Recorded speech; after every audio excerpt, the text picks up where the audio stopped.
First, we start off by making sure that I am wearing personal protective clothing and look around for any medical supplies such as disposable latex-free gloves, a tourniquet, ice, and a large bag.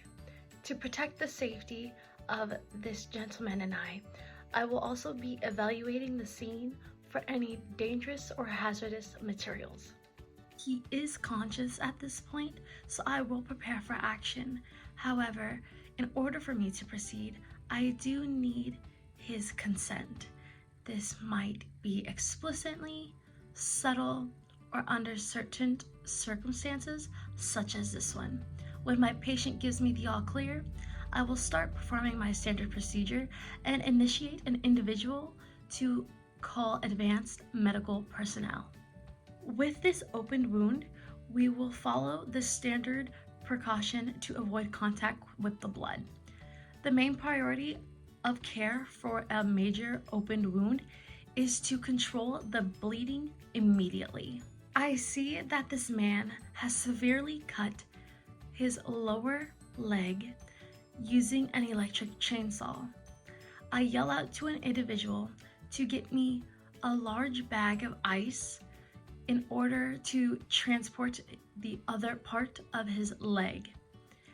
While this is taking place, I do inform my patient that the possibility of a tourniquet is very likely and inform them that it might be painful. As I apply the tourniquet, I will follow the manufacturer's instructions for applying it. Although tourniquets come in many variations, all are applied generally the same.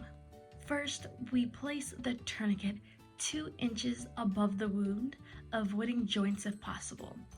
We secure the tourniquet tightly in place according to the manufacturer's instructions. We then twist the rod to tighten the tourniquet until the bleeding stops. Then secure the rod. We do have to note and record the time we place the tourniquet and be sure to give advanced medical personnel this information. Once the tourniquet is applied, it should not, I repeat, not be removed until the patient reaches a healthcare facility.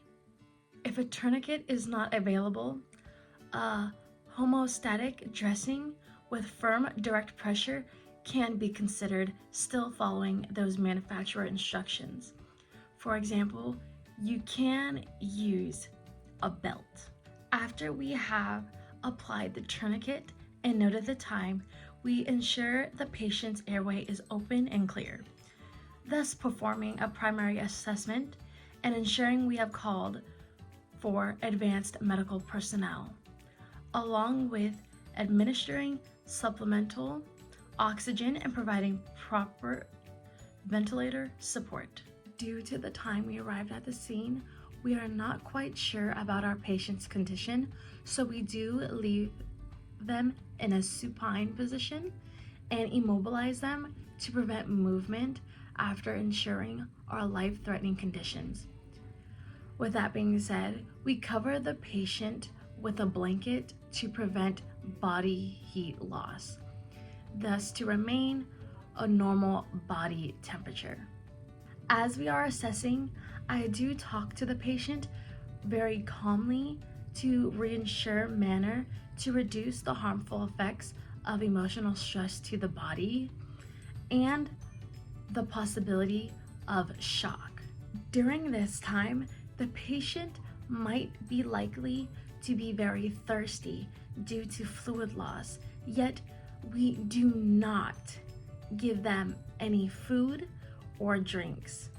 Due to this condition, surgery may be needed, and it is better for the patient to be on an empty stomach if that is the case. Lastly, more advanced medical personnel will be able to provide fluid replacements if appropriate.